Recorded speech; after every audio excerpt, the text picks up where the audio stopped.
Bismillahirrahmanirrahim. Assalamualaikum and good evening to all my friends. Let's group. So for today, we're gonna talk about next our topic, which is religions. As all of you know, we also know that religions. We got so many religions in the world, in the whole world. We have so many religions. For example, Christianity, Islam, Hindu, Buddhism, and so on. So at first, I'm gonna share with you guys how many percent that we have for each religion. How many people for each religions that we have in the world. So in our world, we have Christianity, which is the most the most highest percent in the world that people, their religion is Christianity, which is Christianity. We have a 31.2%, and Islam is the second one, which is 24.1%. Next, the third one is Hinduism, 15.1%, and the next one is Buddhism, which is 6.9%, and the next one is we call as folk religions, which is 5.7%, and the next one is Sikhism, 0.29%, and the last one is Judaism, which is 0.18%. That is what can I share with you guys? How many religions that we have in this world? So I think I can start right now, which is I will ask to share about anti-Islam. Can they share with us for today? Okay, for today, I will take the news from DW Top Stories. The title is Clashes Break Out in Norway at Anti-Islam Rally. Ahead when an anti-Islam protester read pages from the Quran, police used tear gas to keep rival groups separated, arresting nearly 30 people.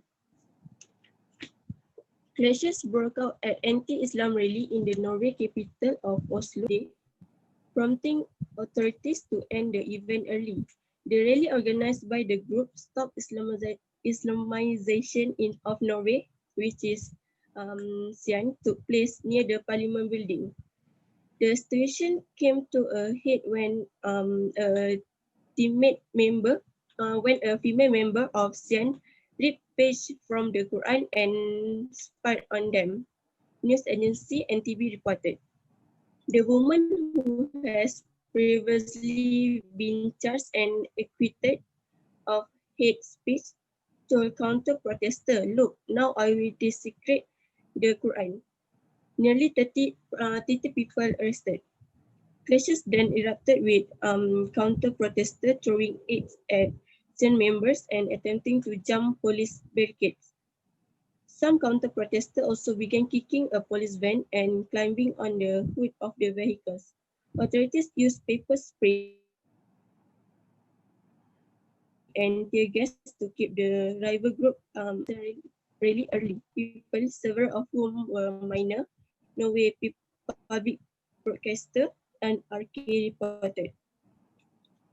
So from this news, we get that as a people, so we should respect other religion because everyone have their own right to decide and choose which religion they want to join. So I think this kind of thing is just such a provocation, and this will threatening security and harmony of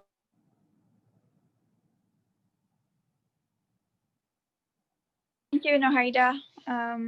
So as we know that so many people hate Islam, as we sometimes we must feel the pressure whenever we heard the news about people make like demonstration about anti-Islam, right?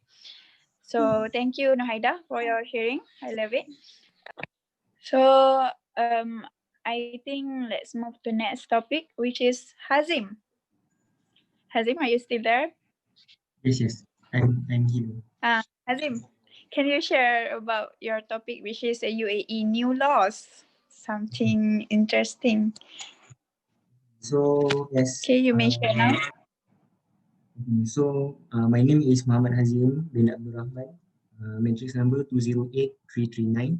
So as today we are discussing about religious, so I'm interested to share with you an article by The Sun, written by Imogen Brady on 9th of November 2020, which is the title is Drinking Alcohol and Living Together Outside Marriage Now Become Legal in UAE, which is in historic relaxation of Islamic laws. So basically, UAE contains of 7 countries, which is Abu Dhabi, Dubai, Sharjah, Ajman, Al Kuwain, Fujairah, and the last one is Ras Al Khaimah. So, uh, a few weeks before, we are already surprised by the peace deal between Israel and also UAE.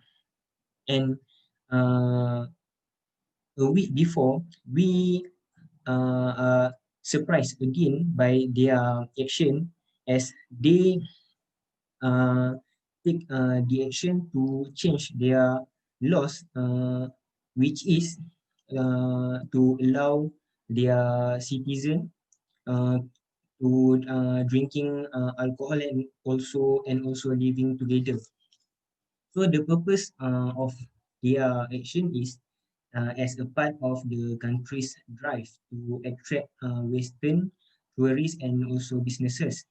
In the mean, it is to boost UAE's economy and also their social standing. So, uh, what is the comparison between the previous law and the new law is before this, alcohol only allowed or available for foreigner with a special license.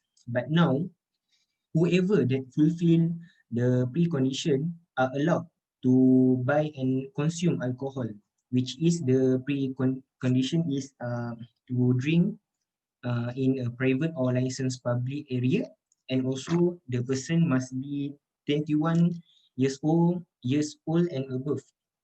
So the second law that they change is unmarried locals and foreigners are allowed to live together legally.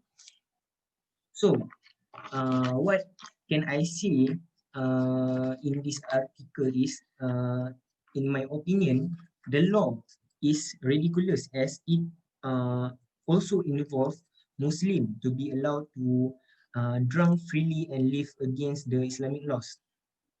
As Rasulullah said, some of the signs that we are closer to the doomsday are free drinking and alcohol, and also uncontrolled promiscuity are allowed. So, as example, in Malaysia, many people uh, died after being hit by a drunk driver. So, what happened to UAE if they allow their citizen or anybody when uh, allowed to drink alcohol? There must be a lot of victim. And the second one is this law will encourage husband and also wife to cheat easily, which is definitely family institution will crumble. So in conclusion, uh, we as a Muslim should show our feeling, our sadness, our anger by provoke upon this situation, same as we previously boycott France product to preserve the good name of Islam. So that's all from me. Okay, thank you so much, Hazim.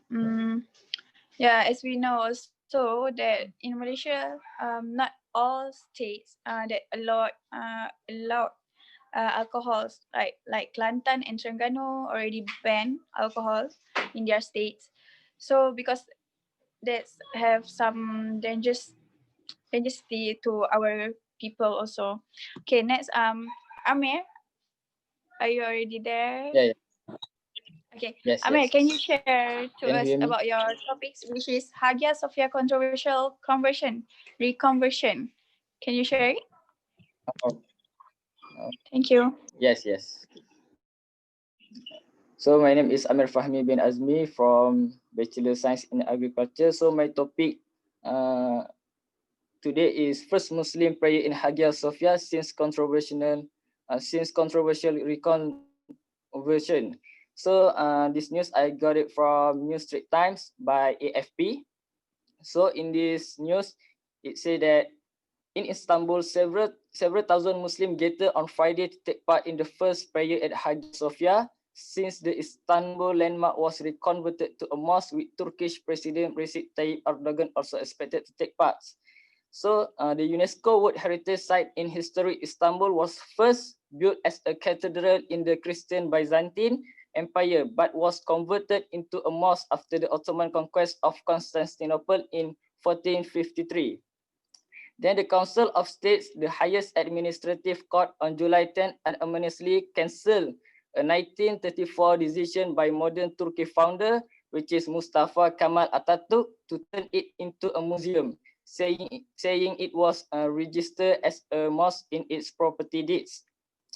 So Erdogan then ordered the building to reopen it back for Muslim worship, deeply injuring the Christian community and further straining relations with NATO ally Greece. There were Quranic recitation in the morning in Hagia Sophia before the Friday prayers, which Erdogan, Turkish official, and foreign dignitaries will attend. Experts says that Erdogan move to reconvert Hagia Sophia is an attempt to galvanize his conservative and nationalist based economic uncertainty exacerbated by the virus outbreak, and some polls suggesting his ruling party is losing votes. The timing of the first prayer is significant, which is Friday is the 97th anniversary of the Treaty of Lausanne, which set modern Turkey borders after years of conflict with Greece and Western powers. Erdogan, who professed nostalgia for the Ottoman Empire, has called for the treaty revision in recent years. So in Turkey, Hagia Sophia is celebrated Sultan Mehmed II, which is known as the Conqueror.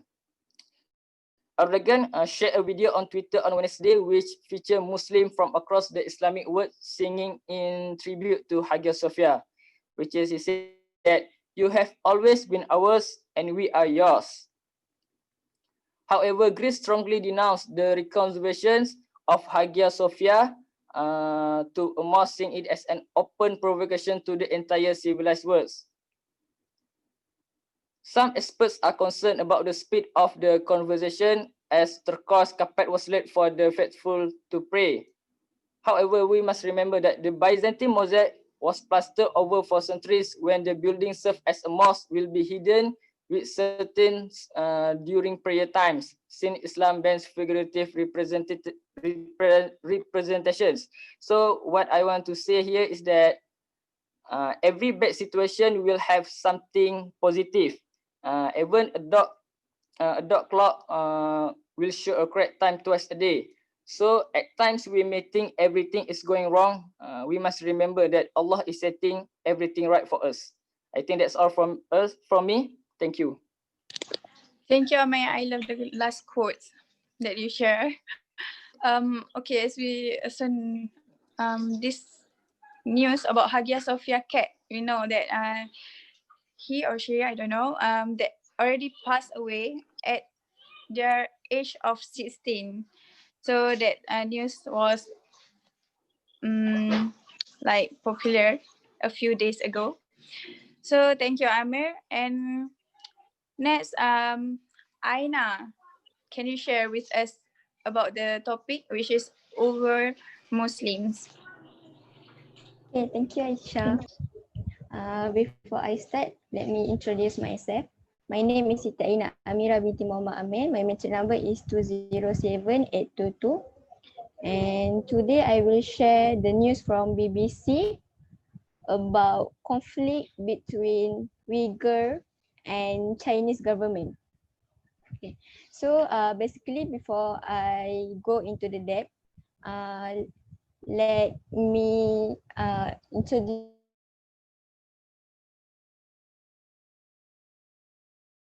life in Zhejiang, China, and mostly this ethnic is from Turkey. And then okay, they are Chinese government do a lot of discrimination to this ethnic, and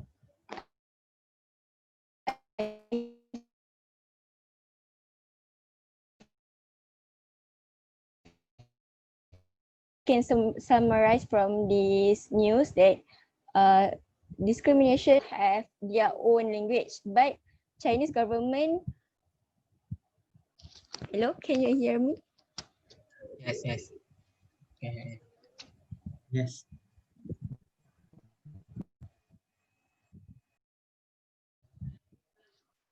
Yes. Okay. Sorry, I will proceed.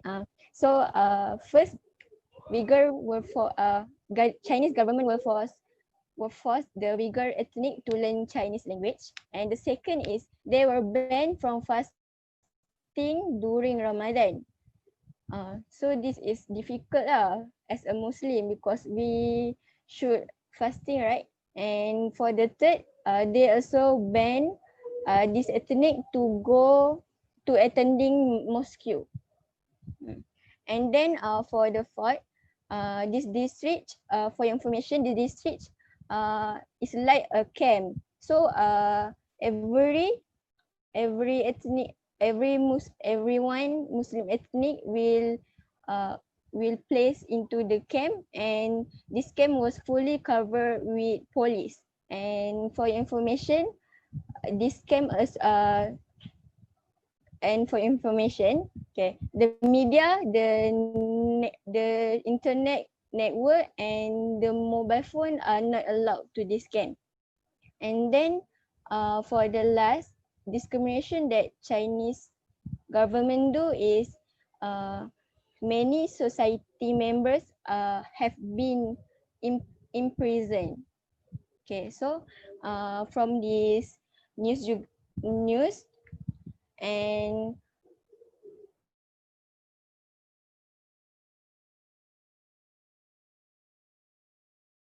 government deny about the discrimination, and for based on Liu Xiaoming, which is China UK ambassador, and he said that this action for ethnic cleansing. So the Chinese government say that they do this discrimination because they want to to get peaceful for this country. Okay, that's all from me. Okay, thank you, Aina. I'm just gonna move to our next topic, which is impact of religion on child development. So this topic is chosen by AKIF. So AKIF, will you share with us? Good afternoon, everyone. My name is Ni Akif HAZIQI ROHAIDI. My matrix number is 208150. Okay, the title of news that I will share with you all today is the impact of religion on child development. All right.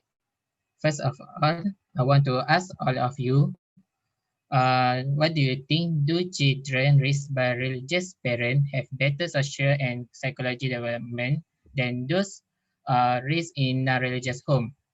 Or in the other words, do religion have impact on child development? What do you think? I think Yes, All of yes. right. course. In a new study, researchers found that religion can be a mixed blessing for children as they get older. John Batkowski, professor of sociology at University of Texas, at San Antonio, and his team uh, published an article called Mixed Blessing, the beneficial and detrimental effect of religion on child development among third graders. The, the team analyzed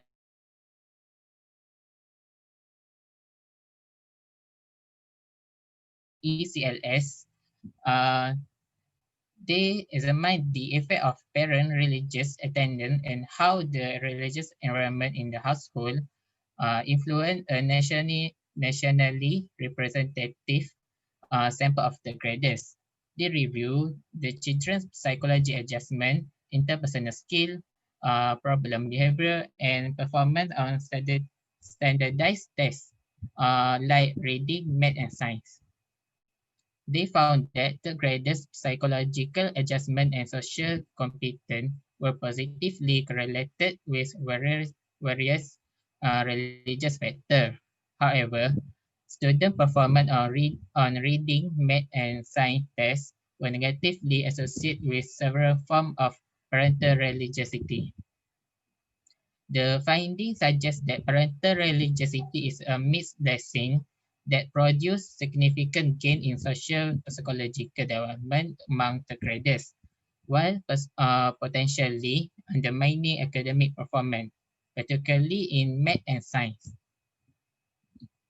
This this research will upon a previous study conducted by Batkowski and colleges.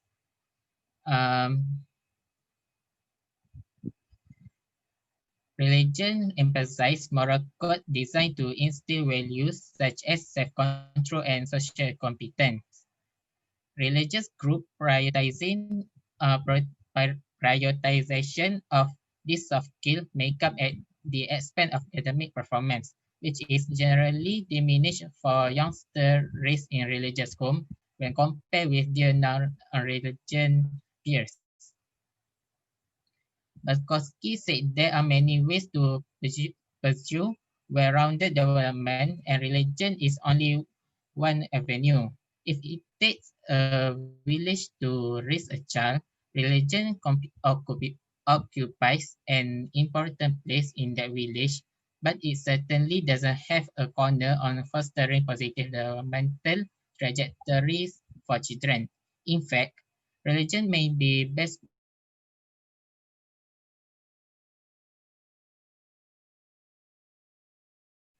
Batkowski also highlight one notable limitation in the recently published study. Some religious groups may more effectively balance soft skill development and academic excellence than others. Regrettably, our data set does not inquiry about denominational affiliation, so we cannot say if children from Catholic, Protestant, Mormon, Muslim, or other denominational background are especially likely to strike the delicate balance between social psychology development and academic excellence. Last but not least, Batkowski also said that a major takeaway from this new study is that religion is an important influence, generally for good and sometimes for ill, as children navigate their way through the grade school years. All right, I think that's all. Thank you, Akif. Okay, so the next topic is Shifa. She gonna share with us, which is this topic hashtag Macron apologize Muslim. So Shifa, can you start to share with us? Hi, Assalamualaikum. Good evening, everyone. My name is NURUL IMANINA binti NAZRI. I'm from Bachelor of Science Biotechnology. Okay, just now we talk about anti-Islam in Norway. Okay, my topic is related about anti-Islam, but in France. Okay, I think this is a hot issue recently. Okay, hashtag such as hashtags such as boycott French product, Macron apologized to Muslims, and never the forehead have been trending on social media as a response to anti-Islam comment made by a French president, Emmanuel Macron. Okay, comment made by a French president, Emmanuel Macron, is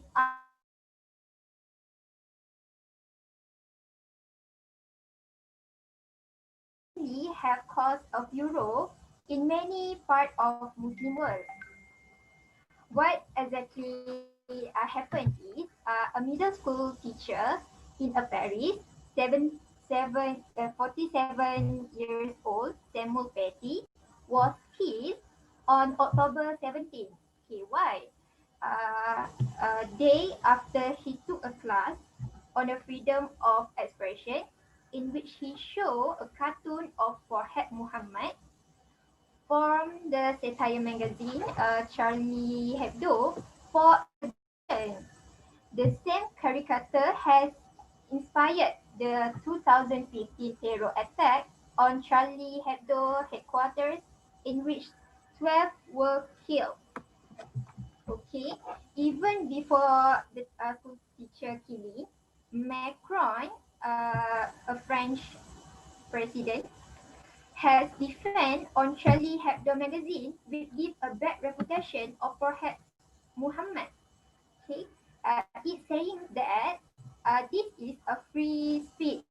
This is the right of free speech, included the right to blazon.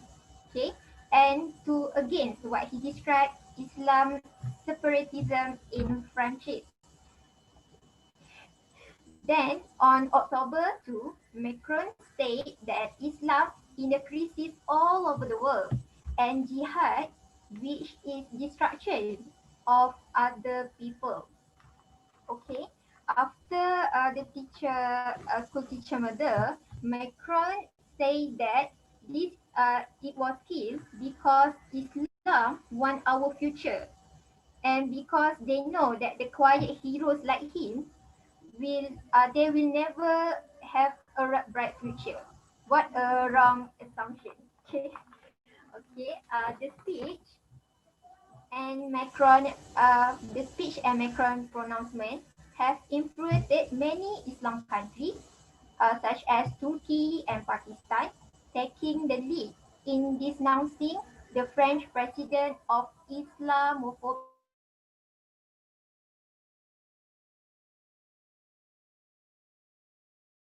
Good, included Malaysia lah. Okay, in Kuwait, Turkey, some supermarket remove totally French product from their shelves, and they were called in the Saudi Arab and UAE to boycott the Carrefour grocery chain. University decided to cancel French Culture Week, and the Gulf Cooperation Council, a group of Arab nations, comment irresponsible. Okay. Also, Jordan and Pakistan summoned the French ambassador to their country for voicing displeasure. The Grand Imam of Al-Azhar, Egypt top cleric, also condemned French. Okay, what we can reflect from this issue into, I can divide it into two things. The first one, um, each religion have their own uniqueness. Okay, we should never touch sensitive issues, just like Francis. They talk give a bad reputation of our role model in Islam, Prophet Muhammad. Okay, that is no good. Okay. The second is uh, boycott a French product is actually a good fight. Alright. Rather than you fight in blood, give a bomb, give we fight, give a bomb, we give a bulletproof, which include many of people dead. Okay, so I think by boycott the French product is the best way to solve a problem. As a solution for this problem, I think French need to apologize for its disrespectful tone and speech. That's all from me. Okay, thank you, Shifa, for your sharings. Next, so your topic is love your neighbor, right? So Yes. Thank you, Humairah. Okay. Let me introduce myself first. My name is NURUL. My matrix number is 205388. I'm from Food and Process Engineering. Alright. Local religious actors should use the proclamation of global religious leaders as a model to craft context-specific messaging for their local communities surrounding COVID-19. Statements by religious leaders are essential not only to raise awareness about preventative measures, but also serve as a reinforcement mechanism of government messaging. Although governments and health officials have issued advice to safeguard communities from COVID-19, we have seen religious leaders and actors fail to adhere to the calls and continue to engage communities in religious gatherings. To rectify this situation, religious leaders and communities from the same religious or faith tradition should directly reach out to those failing to abide by guidelines. If engaged in theological discussion about the protection of human life, we may see religious leaders hold gatherings and implement social distancing guidelines. It is important for religious actors to encourage and implement preventative measures with an inclusive focus, as noted in the Pacemakers Networks, which is 6 ways religious and traditional actors can prevent the spread of COVID-19 in their communities. Youth can serve in a critical capacity to support digital communication, especially as they have been at a forefront as users of social media and technology.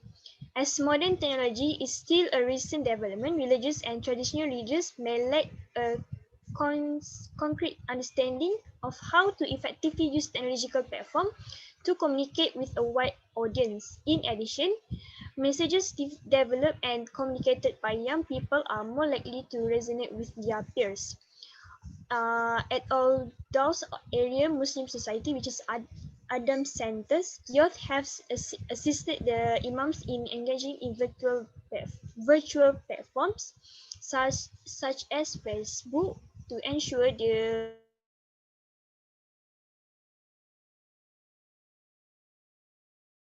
alright. Religious leaders also have to a role to oppose space goating other religions and incitements to bigotry or violence. As we are now living in a virtual world, solidarity between religions and faith is critical. It must be understood that not all faith communities have the capacity to virtually share information regarding COVID-19 and best practices to avoid transmission. We call on those communities fortunate enough to have the means to widely communicate and assist the most vulnerable to seek their neighbors of their faith. Consider partnering with other community of faith organizing if you don't have to access to technology or help to bring groceries and medication to those who are elderly or immune compromised.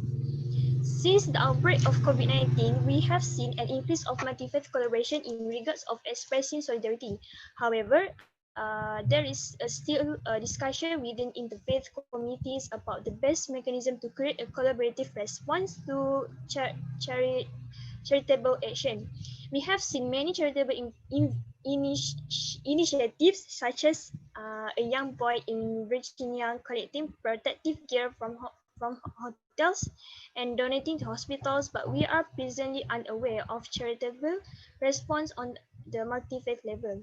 Nevertheless, discussion occurring every day by multi-faith actors is a positive sign for charitable collaboration in the very near future. Last but not least, this virus does not discriminate based on religion, race, or gender. The spread of virus will only be halted when we, as human beings, come to practice social distancing while supporting our communities, loving our neighbors as yourself. That's all from me. Thank you. okay, thank you, Shifa. That's all from us. for our topic today, I think. Shifa, sorry, I miss Raya. Sorry, my fault.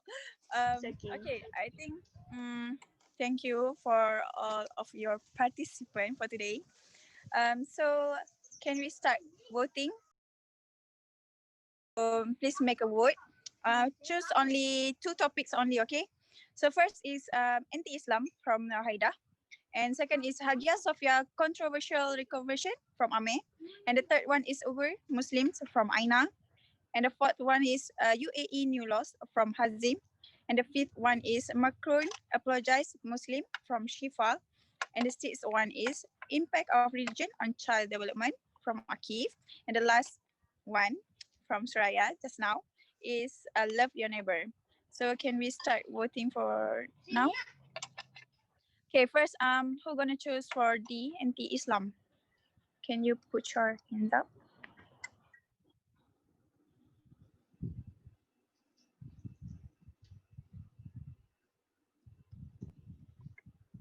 Please stay for a little bit longer if you hands up. I wanted to count. Okay, Shifa one. Shifa. Okay. Another. Okay, D got one for this topic. She got 1 vote. And for the second one is Amir's topic, Hagia Sophia controversial reconversion. Anyone want to vote for this topic? 2. Okay, 2. Okay, for the second topic, got 2 vote, which is Hagia Sophia controversial. For the third topic, AINA's topic over Muslims. Anyone?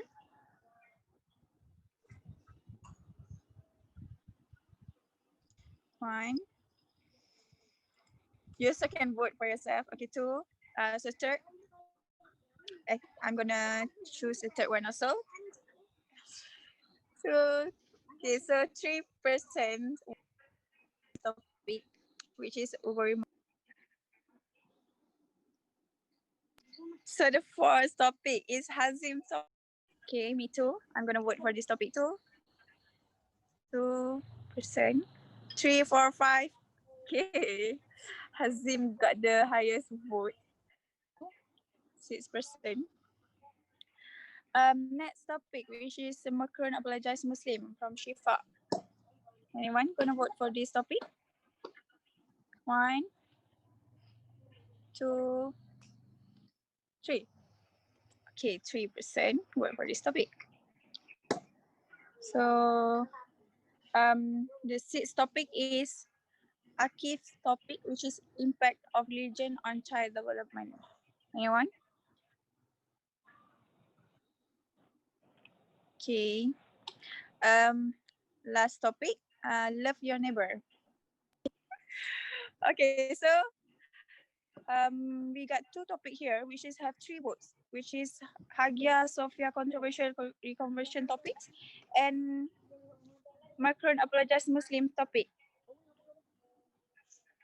I just need 1 more topic, which is first, I'm gonna say that Hazim topic got 6 votes, which is we will choose that topics.